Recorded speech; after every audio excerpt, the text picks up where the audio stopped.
Rain or shine, it's here to make you laugh. It's the Steamboat Comedy Podcast. It's the Steamboat Comedy Podcast.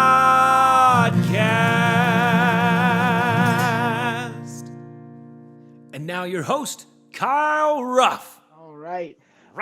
Welcome to the Steamboat Comedy Podcast, everybody. I'm your host yet again, Kyle Ruff, adjusting my camera for the 10,000th time. All right. And I am very happy to be joined by probably our number one friend of the show from the Vail Comedy Show, our most frequent podcast listener and critic. Every time we make a show, has to text me and be like, hey, that was great, or like, hey, that sucked. I'll be like, all right, which is always great. And I love talking to your brain because like us, you're kind of a self-made man, you know what I mean, in this comedy scene. He's working hard, buddy. Exactly, just grinding, making stuff happen. So I love getting your opinion on stuff. But again, I guess I need to say your name yet, Mr. Mark Masters. Woo! Thank you for coming. Excited to be back on the pod, Steamboat Comedy Podcast. I love Steamboat. I love Steamboat Comedy. I love Kyle Ruff. I'm excited, and I do. I listen to every episode. I get whenever my phone dings and says there's a new episode that it's been downloaded, I listen to it right away, and I send Kyle. I would say like maybe once I gave you some like middling, mediocre feedback, but every other time I'm pretty excited. There was only one episode in like the last year that was kind of a dud. And I didn't even say that, but I'm saying it to you now. No. Now that you can see my face, no. I wouldn't want to put that in writing, but there was one that was a little slow. You know? No, I know exactly which one you're talking about too. And you text me right after, and you're like, that one wasn't that great, and I was like, yeah, no. I think I made a sandwich out of it. I think I said something positive, then said overall not that good, and then ended with a positive. You know, you got to layer it like a layer. There you go, the old compliment sandwich. You got to do it. There you go. That's what I learned in all my years of corporate busy work. I'm sure you probably did too. Yeah. But quick announcement before we get into our convo. Very exciting stuff happening. As you know, or at least you and I know. Kyle, real quick, when is it? Since people are listening in 2027 right now. Oh, that's true. Today is Tuesday, the 22nd, first? Correct. 22nd. Tuesday, 22nd, 2020, in case you're 20 years in the future as well. And those who don't know, maybe this is our grandchildren listening, there was a thing called the coronavirus that came around, and the whole world decided to end. But we just finally got permission from our wise overlords that we're now allowed to open restaurants at 25% capacity. And coming out of the shutdown, we're now getting back into our regular weekly schedule of open mic comedy once a week here in Steamboat. So everyone listening, starting a week from today, which is Tuesday the 29th, last Tuesday of 2020, good riddance 2020, we will have an open mic at the Press. And then we're going to be back to once a week. It'll be first and third Tuesdays of the week at Steamboat Whiskey Company.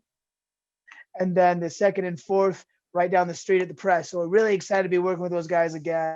Anyone who comes up, does a comedy set, gets a free drink. And at the Whiskey Company too, they'll have happy hour running the whole time we're going. So check that out. Check out our Facebook and everything for more info. But as exciting as that is, what's really exciting is all the awesome stuff that you've been managing to do throughout this giant, ridiculous quarantine going on.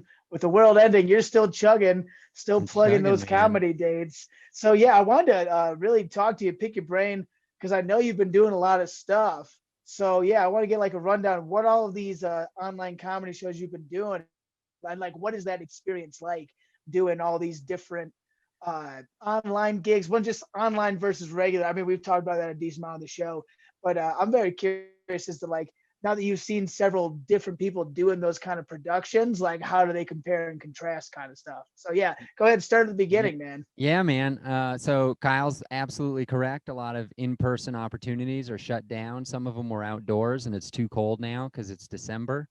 And so comics, if you want to work, if you want to, be writing every day and trying out that material somewhere, you got to go to the Zooms, you got to go to the online stuff.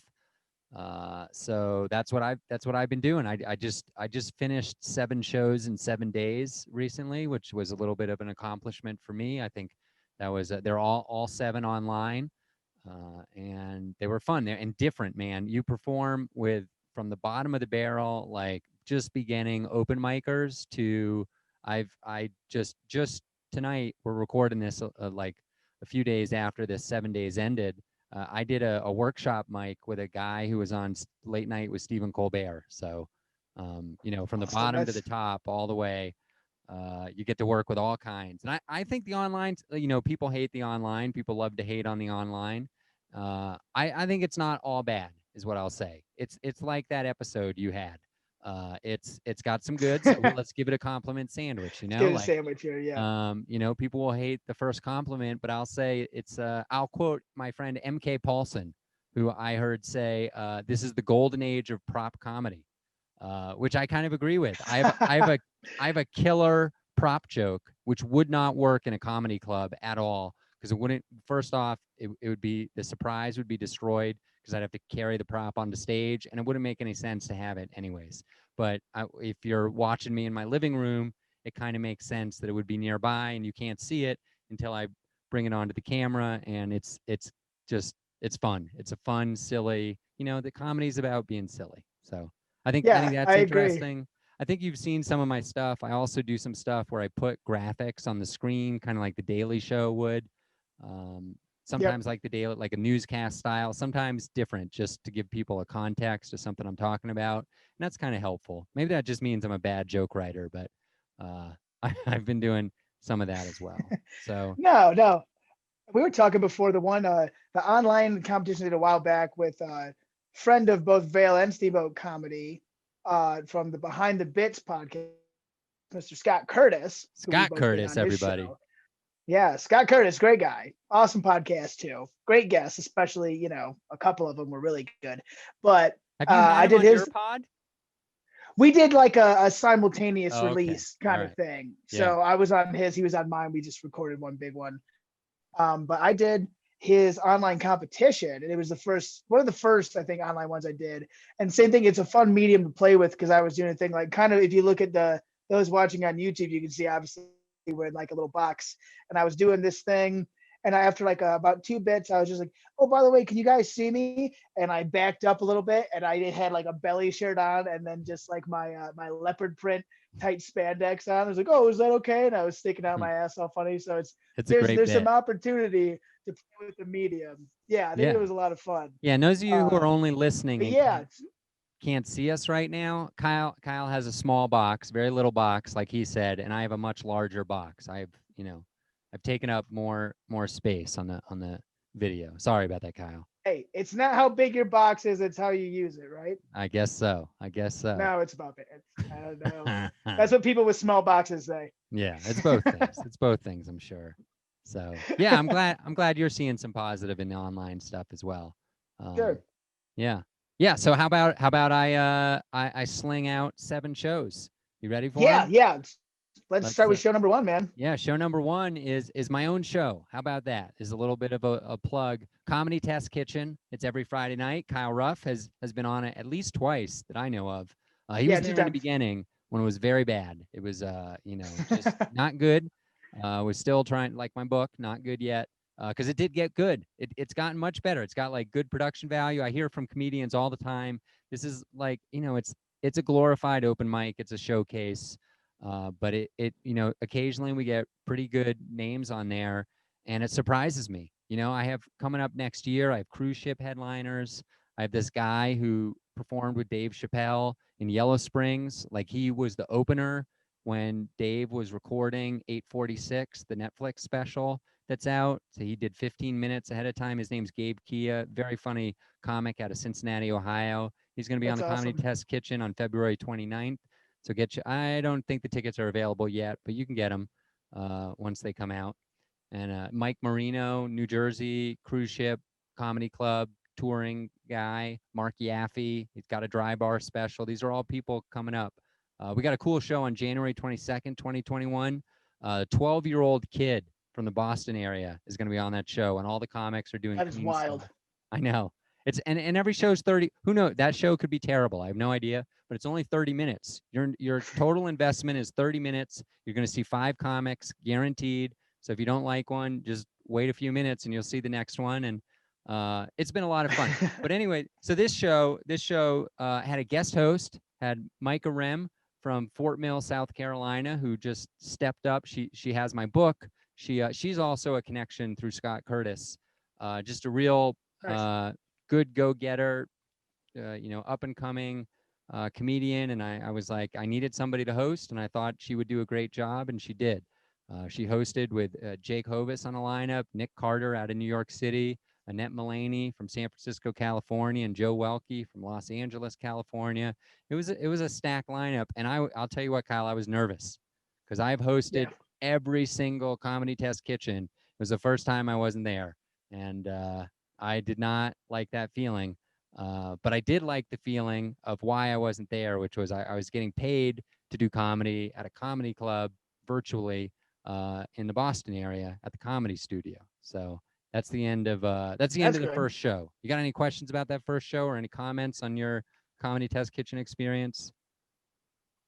I mean, I liked it, man. Both times we did it was great, except for if you remember the second time, I in a desperate attempt to plug your merchandise, I started shouting for my roommate to grab the B blocker at the wrong time, and I blew up your intro. Yeah, yeah, with a hefty. But we got the plug. I'll add with a hefty F-bomb. Well, it's got to be hefty, you know. Yeah, yeah. So just definitely, like all you guys and gals, women's, men's, don't want to gender anybody, thems and theys. Just make sure to mute your mic if you're gonna scream obscenities in the middle of somebody else's set. It's just it's a common courtesy, just a small decency you can do to other human beings. But it was a little mute goes a long way. It was an honest mistake, and you apologized nicely. It was all good. Everything was forgiven. We laughed about it in real time. It was fun. Yeah. So that was Comedy Test Kitchen. I've loved having you on. Can't wait to have you back on. Anybody listening, there are spots. If you're a Steamboat comic in particular, I love supporting the Steamboat comedy community. If you go to markmasters.co, like Colorado, /showcase, there's a little web page, and at the bottom is a contact form. And there are instructions down there. They're very simple. You send your location, you send your name, and a video link. And if your location is Steamboat, I'm going to tell you right now, you're going to get a spot. So do it right now. Nothing to lose. Perfect. Yeah. So everyone in Chicago listening is going to write Steamboat and skip the line. Totally. That's hilarious. So yeah, so then I went over to Boston. This is a cool thing about virtual stuff. I'm in the same living room, but I was able to hop on over to the Boston area, to Somerville, Massachusetts, where the Comedy Studio is. It's a legendary part of the Boston comedy scene from the 80s, where Gary Goldman came up there. I think Joe List, who has Netflix specials, and I've seen at the Cellar. The guy Colin Quinn, I think, came up through Comedy Studio. Rick Jenkins is the guy who runs it. He's a legend. It's just a great little club, and they're doing everything they can to survive during this pandemic. You understand that game, being in the restaurant biz. It's tough. It's tough right now. But but they did a good job. I'm supposed to get paid within 2 weeks, and technically I haven't been paid yet, but I'm confident the pay is coming. And I felt like it was pretty generous. Positive. You know, for somebody who's used to driving 3 hours to get paid in beer tickets, to be able to just do the show in my living room for cash money was pretty sweet. And it was fun. It was a Zoom show. My Comedy Test Kitchen show runs off StreamYard, which is similar to Zoom, but slightly different. This one was pure Zoom, so all rectangles and interacting with the audience. And there were a bunch of good comics on it. This guy, Brian Higginbottom, he's in New York City. He's got this hilarious YouTube video about Reba McEntire. Ben Katzner, he was a funny dude. He's from Minnesota originally, but lives in New York City now. And he got tied up at work and couldn't get home in time for the show. So he did his set wandering around a major corporate office. He didn't want to say what it was, but he kept flashing signs that gave away what it was. Let's just say, if you're trying to order Christmas presents, you're probably ordering from them. I'll just say that much. There's a lady, Bethany Van Delft, who's had several stories on The Moth, which is a storytelling show that's on NPR regularly. Really cool. Had some great stories like Hassan Minaj, who's from The Daily Show and has a regular show on Netflix. He's got a prom story that's terrific on there. And you've done some storytelling stuff, right? A little bit. We tried to do one here. It was we just called it "This Is Not Happening" Steamboat, which it was awesome. And you recall we actually called Ari Shafir when John Yeah. Pat was here, and we got Ari's blessing to call it "This Is Not Happening." I believe he was in a green room, but he was just kind of like, "What do you want?" And he was like, "Yeah, call whatever. I don't care. Like maybe you'll get on Comedy Central, haha." And we were like, "Oh my God, it's Ari Shafir." But and this is a curious thought. I don't know if, and it's kind of hard to pick up, I guess, if you don't know the people going on. But I was really surprised. A lot of our people and a couple of people we brought up from Denver really struggled with the comedy, the storytelling aspect, which for me, I've got a billion stories, but a lot of people, you could tell they were just kind of like, they would tell like a minute of a story, then just start doing their act. Like they weren't comfortable just Yeah. telling a story. What did you think? How did you feel that when or like the storytelling shows that you've seen? Yeah, it's a tricky skill to tell a story. The trick is, you gotta keep to the same cadence of laughter. Like if you're trying to get 3 laughs a minute, some comics are trying to get 10 laughs a minute. Maybe it's just 1 laugh a minute. Make sure you do that. Like just because you're telling a story and it's got a real funny end, it does not mean you can take 5 minutes without any laughs along the way. When Yeah. the first story that I ever wrote about a Canadian lawyer, what I did was I heard this on a podcast. This is not my original idea, or I saw it on, I don't know where I got it from, but sorry to not credit whoever came up with this, but I basically wrote the story, the beats of the story, the facts, if you will, on lined paper, and I left 3 blank lines between every beat of the story. And then I tried to fill in jokes. Like you look at the words in the beat, like, Canadian lawyer is the top one. Well, first joke could be, I thought they were so polite, they didn't even need lawyers. Like, what do they need lawyers for in Canada? Could be a Right. joke.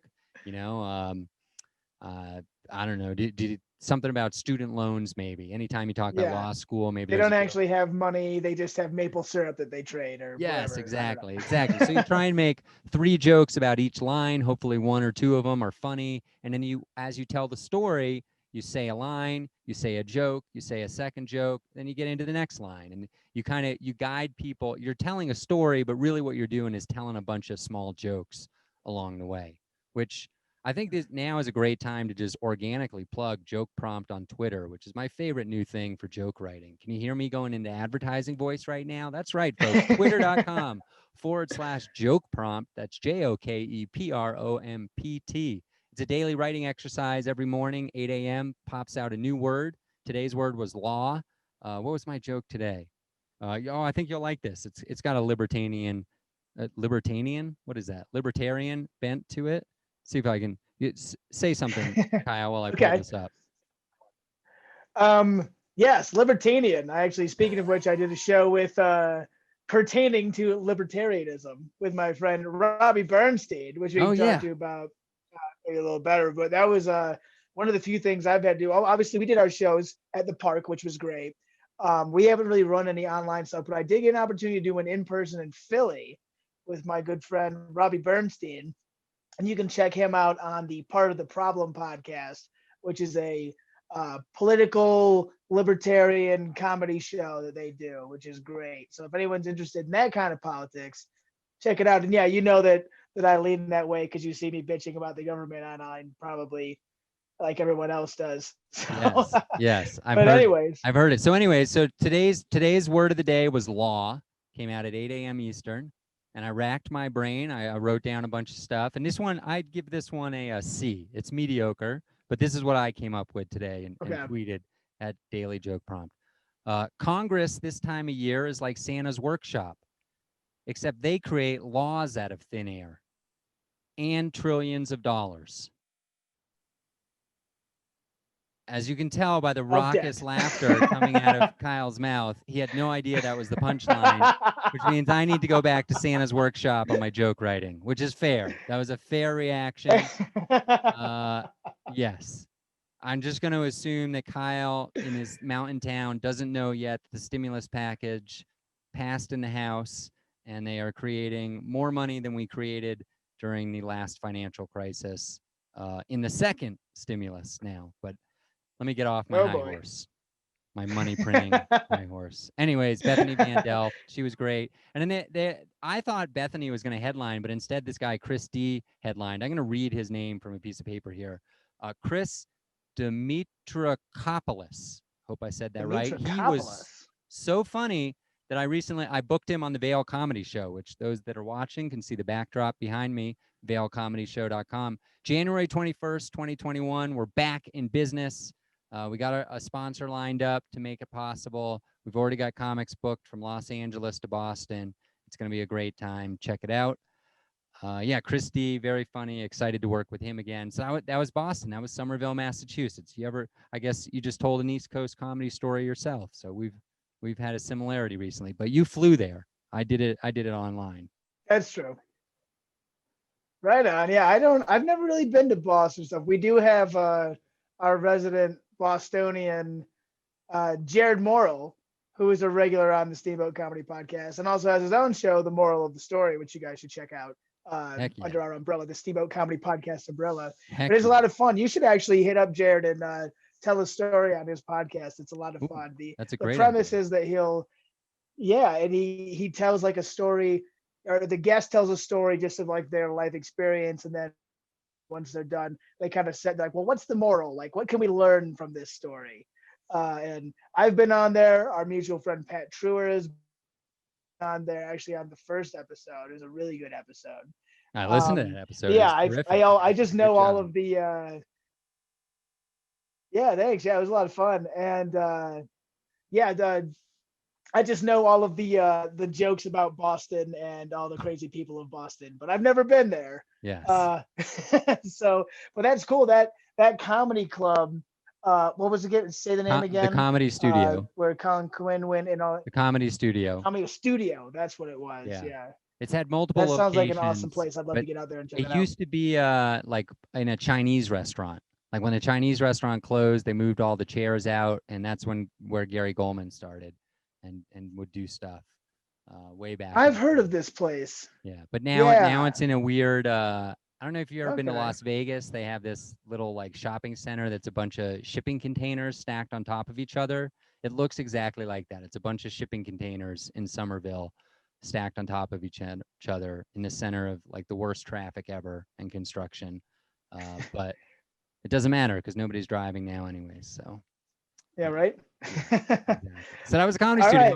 And then so same night, this is how you do seven shows in 7 nights. You do 3 of them in one night, and then you take a break. But the next one, I virtually flew across the country to San Diego, where Jennifer Mason, very funny Jennifer Mason, who runs Sofa King comedy shows. The last one I tuned into, not as a performer, had 175 people on the Zoom call. I didn't even know that was possible. It was incredible. So this was her 7th show. Number 8 is coming in January. I got there. I hate it when people do this, and I apologize to the comedy gods, but I was late because I was double booked with the comedy studio. And but I communicated very well about it, and I did make sound check beforehand to let her know I was there and I'd be there as quick as I could. And I did get there in time for my spot, but I did miss. I got there right at, like, there wasn't even it was like 30 minutes into the show, and when I arrived, there was no comedy show happening. It was pandemonium. It turned out one of the performers, Heather Rogue, who's transgender, got like troll bombed, Zoom bombed, whatever you want to call it. People yelling terrible stuff. Oh no.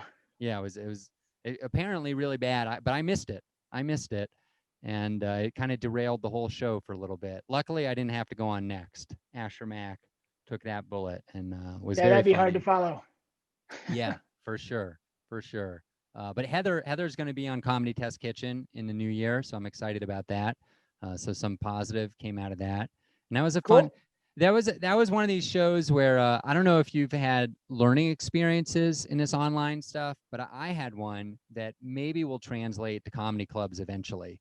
I won't say this person's name because I now know their name, but in the square, her show is so popular that you got multiple pages of rectangles in the Zoom thing, and you can see 25 at a time. It's like a 5x5 grid in the gallery view.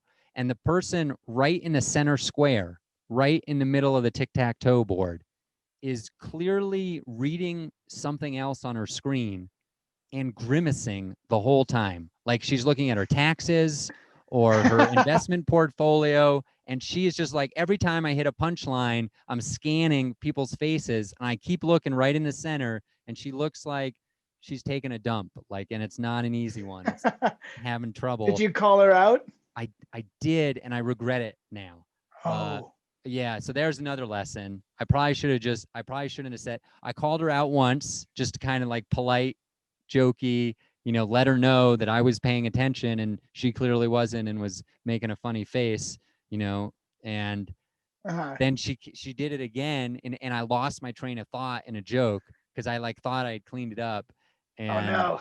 yeah, and then so I didn't go after her really, but I just mentioned it again and was like, and you can see the person's name. Unlike a comedy club, I could address her by name because her name's Oh wow. thing. Yeah. And then she was the comedian who went after me, it turned out. Oh no. So she was looking at her material probably. Yeah, probably. Yeah, she's probably like, oh man, not gonna be as funny as this guy. This joke stinks. What's going on with this?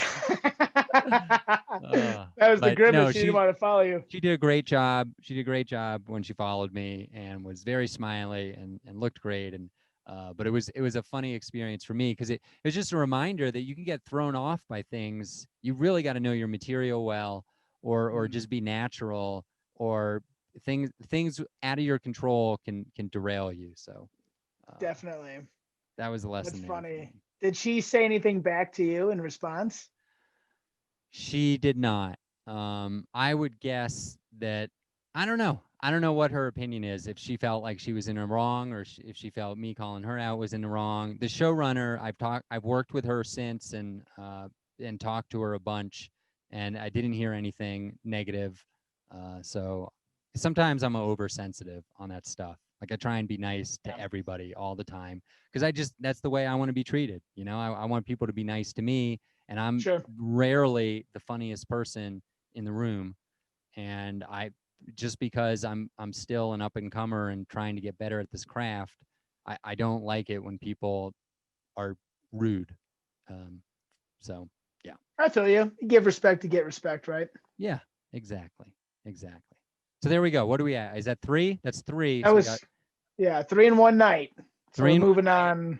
And then the very next night, I did a private show, which let me tell you, Kyle, private shows are where they're at because there's money, first off. Yeah, that's what I hear. I got paid. I was able to pay comics really well. I felt good about that. I had MK Paulson, who kind of friend of Steamboat Comedy a little bit. We're working on it. We've emailed. Yeah. So we'll see. Exactly. You're definitely a friend to him. You were a good deliverer of information. And then Caleb Sinan, who's got incredible credits. He's been on Conan twice. As I mentioned during this show in his introduction, this was one of the jokes that only the comics got, and everybody else was kind of like, what? I was like, he's been on Conan twice, and he won't be on Conan again. That's for sure. I don't know if the passenger pigeons brought the news to Steamboat yet, but Conan retired.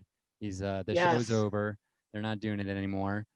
But he's also on the new Ringers with Bill Burr on Comedy Central. He's he's an accomplished fella and a funny dude. Yeah, did a lot of podcasting too. Yes, he does. Mm-hmm. That show was interesting. It was like I said, a banker in North Carolina, a bunch of college friends all over the country, and as it started, all their kids were on the call, which was interesting, and they were young, like maybe 5 to 7 years old, 4 to 7 years old. So that was it. They got bored pretty quick though, luckily, and went away. And every once in a while, a parent would like go running from their rectangle because some kid lit something on fire or something. That was kind of fun to watch. Of course. That was a good show. It was fun. I love the short shows. It was 30 minutes long, and I think that's a perfect length for online. Sure. Anything over an hour is just way too much for online, in my opinion. So definitely. Yeah. So I like that, and I booked a new one out of that, which happened more recently, and I have another one coming up, and I'm excited about like I said, the private shows. It's where the money's at. and the word of mouth is working.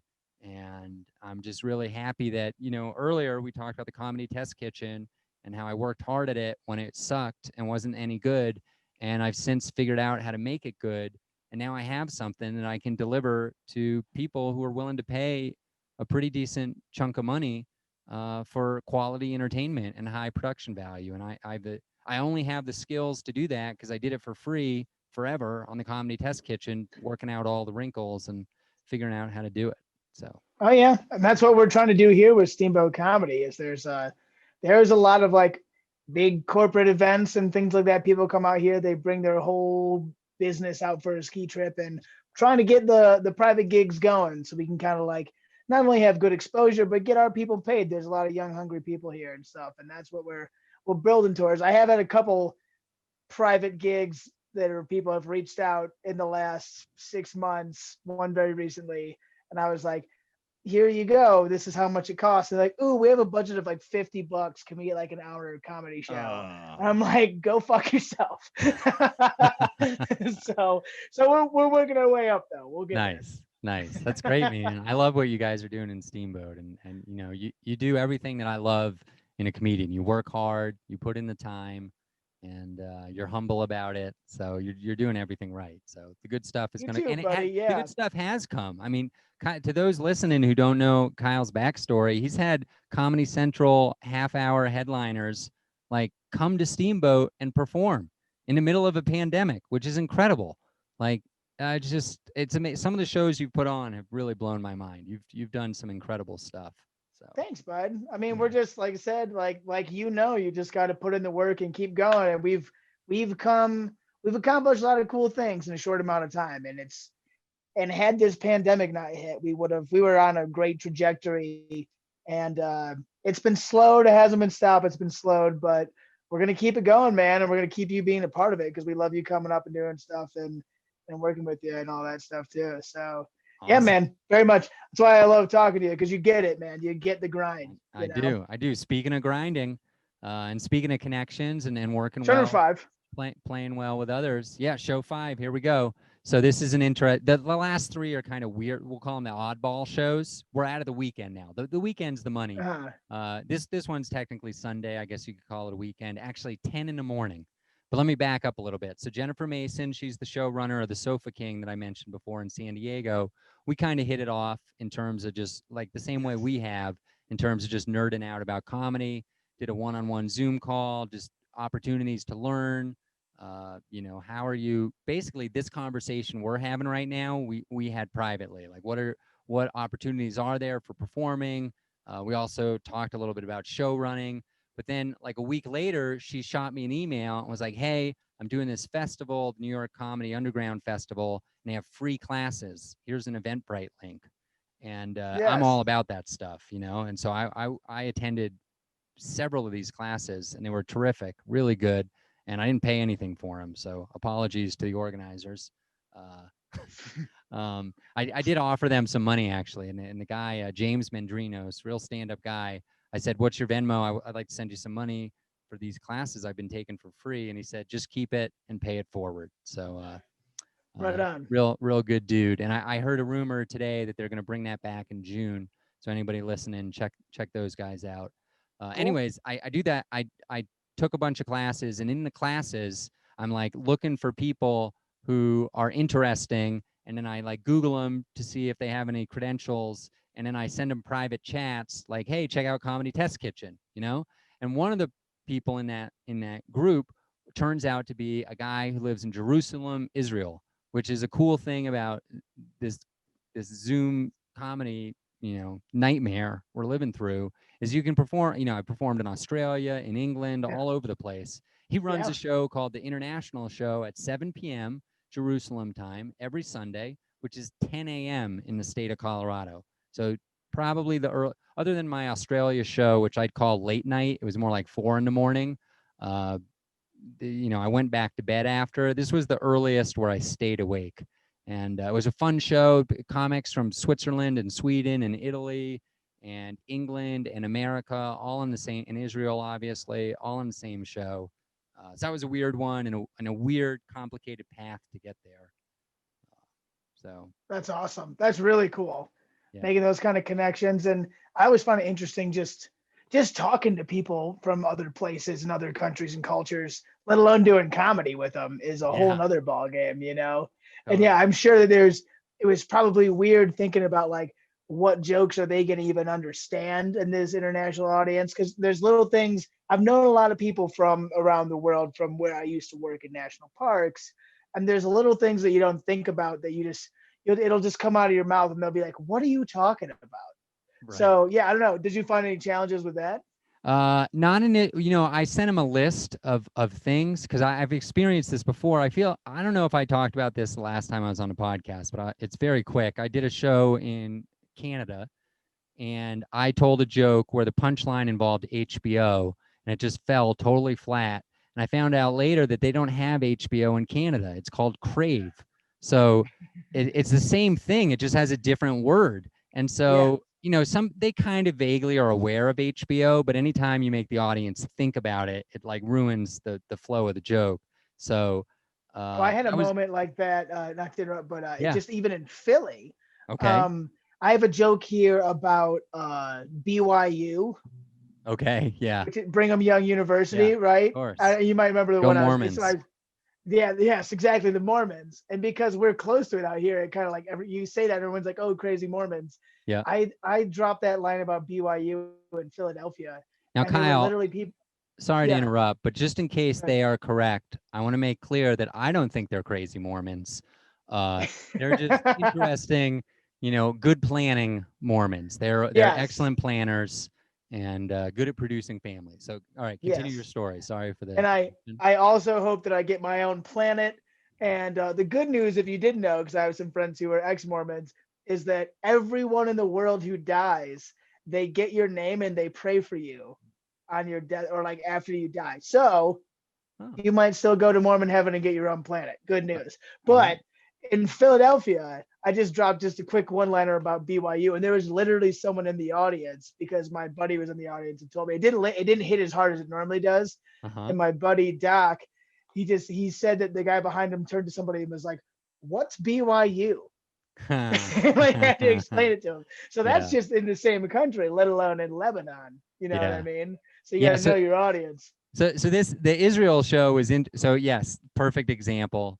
You do have to know your audience. And basically, I emailed the guy like a bunch of topics, Netflix and some other stuff. Do you have this stuff in Israel? And he was like, "Don't worry about it, because you're gonna have people around the world.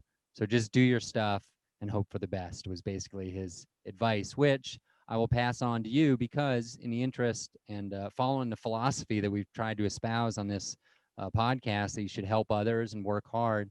I introduced you to Gil, the showrunner of the Yes, you international did. show, and I'm hoping that you get a spot sometime soon on that show, because I think that's a neat opportunity for you. Yes, and that's great. And you network way better than I do, and I always appreciate it whenever you when you push somebody's name my way or try to connect me with somebody. Did the same thing with MK Paulson we were talking about earlier. He Yeah. was looking to move somewhere, and you're like, "Hey, try Steamboat." You gave him my email, and I was like, "Oh my Yeah. God, MK Paulson." So yeah, I really appreciate that, and it does go. I mean, it goes a long way, just looking out for each other. I mean, same with our buddy Pat Truer. Always trying. He's been good about connecting with people and things like that. So He's always yeah, been so generous with his time with me. Like when he lived in yeah, Chicago and I would visit Chicago, we would go hit 5 mics a night. It was incredible. So yeah, yeah. Um, yeah. Awesome stuff Yeah, for sure. I love Let's. helping people. It's funny that I'm good at networking, even though I'm not on any of the social networks. Yeah. I'm famously not on Facebook or Instagram. Which, oh man, there was a crack in the dam this weekend. Don't want to. Maybe at the end of the thing, if we have more time, I'll talk about it. But I had a very revelatory Instagram thing happen recently that I could tell you about more later. But I'm like, someday I probably I could see a future where maybe I'm on Instagram. So Okay. groundbreaking. Interesting. That's like earth-shattering news for the Mark Masters fans out there. Contradicts an entire chapter of my book. Not good yet, but anyways, let's Which is move on. great, by the way. Great book.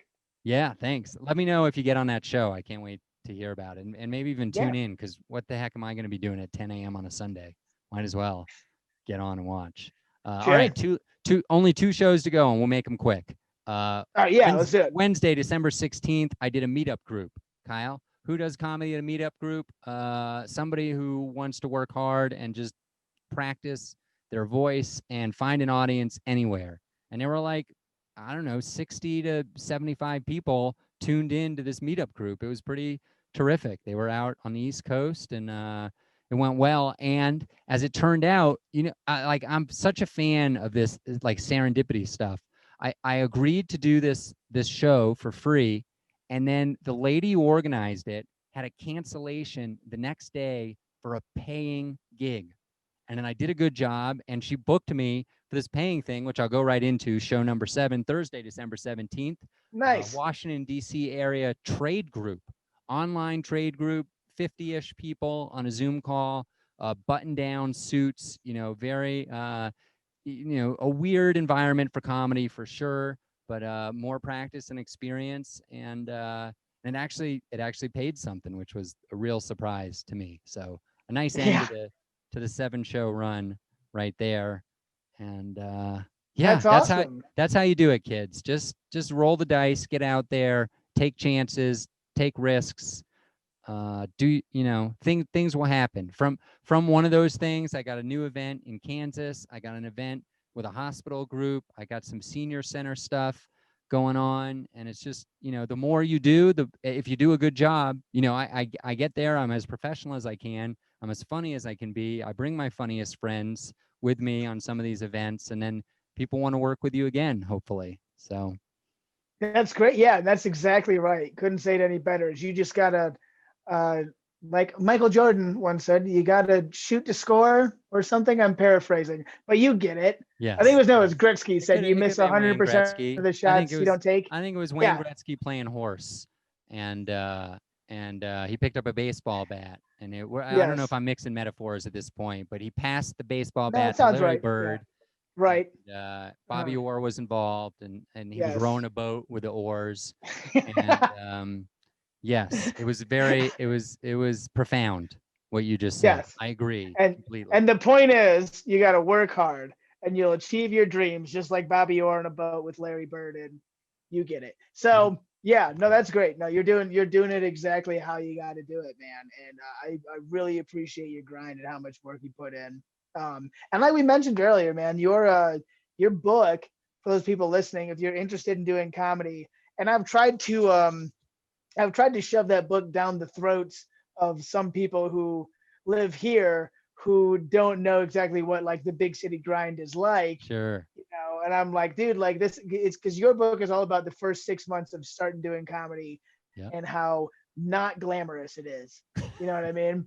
So, and it's very, it's almost more of like a guide than a book, like a vicarious journey.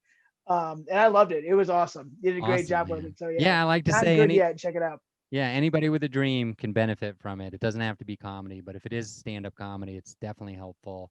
Notgoodyet.com. And I'll just say, if you're listening to this podcast and you are smart enough to figure out how to send me a message, even though I'm not on Facebook or Instagram, hint, markmasters.co, like Colorado. There's a contact form. It goes right to my form. I respond to people's messages almost all the time within a minute, because what else am I doing? I'll get you the book for free if you have a financial reason that you would like the book. It might be an audiobook copy. I might help you get it at your local library. But there are ways that you can get it for free.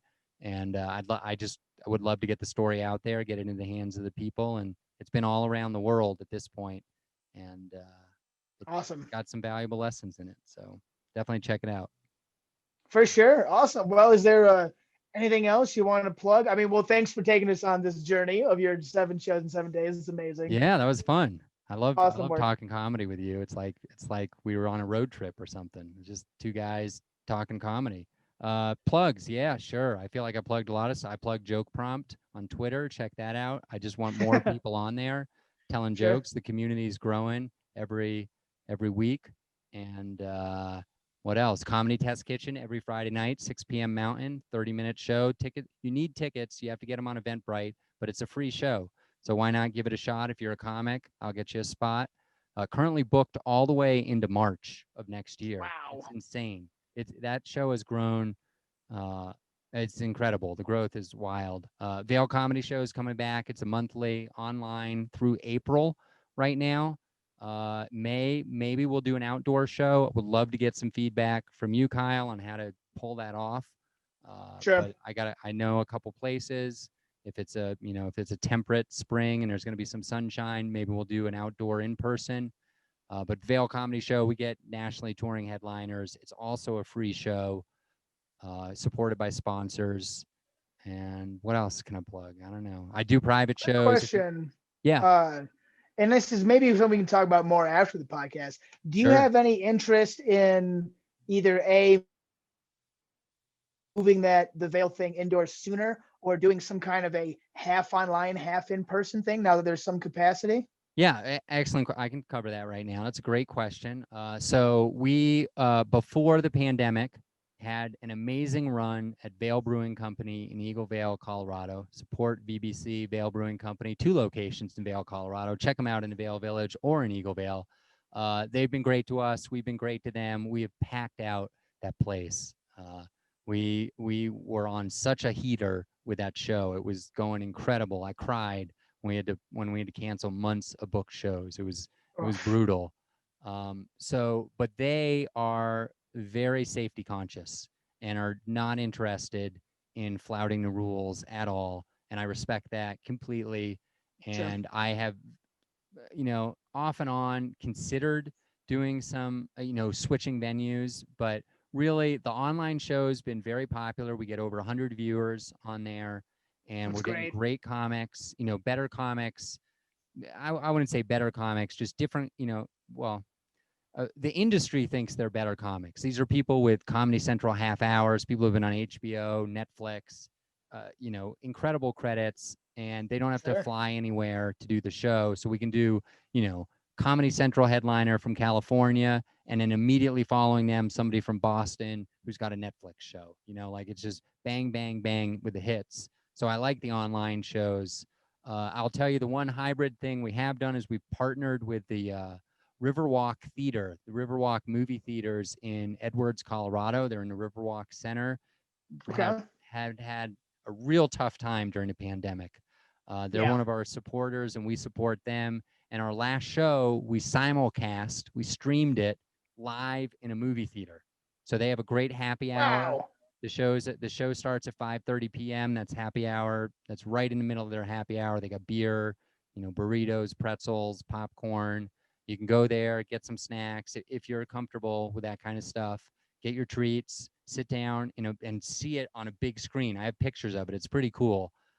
So that's so kind of cool. fun. So that's a hybrid thing. But the short answer is I'm in no rush to get back indoors unless it's a place with like huge airflow, like big garage doors that can be opened. And that's really right now up at 8,150 feet, 8,150 feet is the elevation of Vail.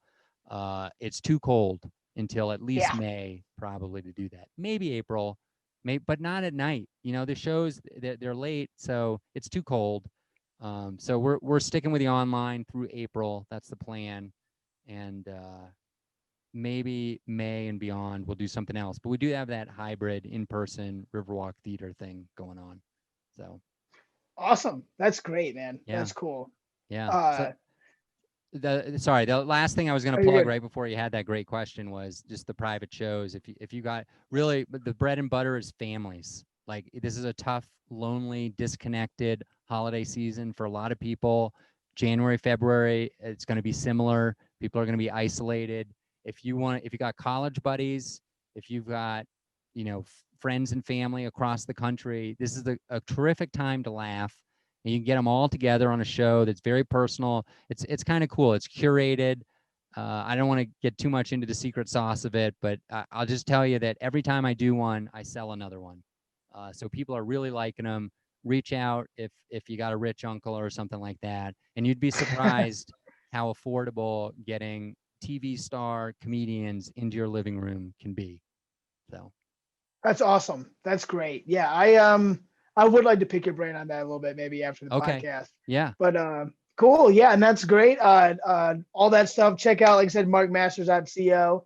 And for us, we're still putting out the podcast, obviously, killer podcasts like this one, and also we'll be doing an end of year wrap up soon. It's going to be a great podcast. I'm looking forward to. And now, limited capacity, but open mic comedy once a week is back in Steamboat, which I'm very excited for. It's going to be very health conscious, sanitizing mics.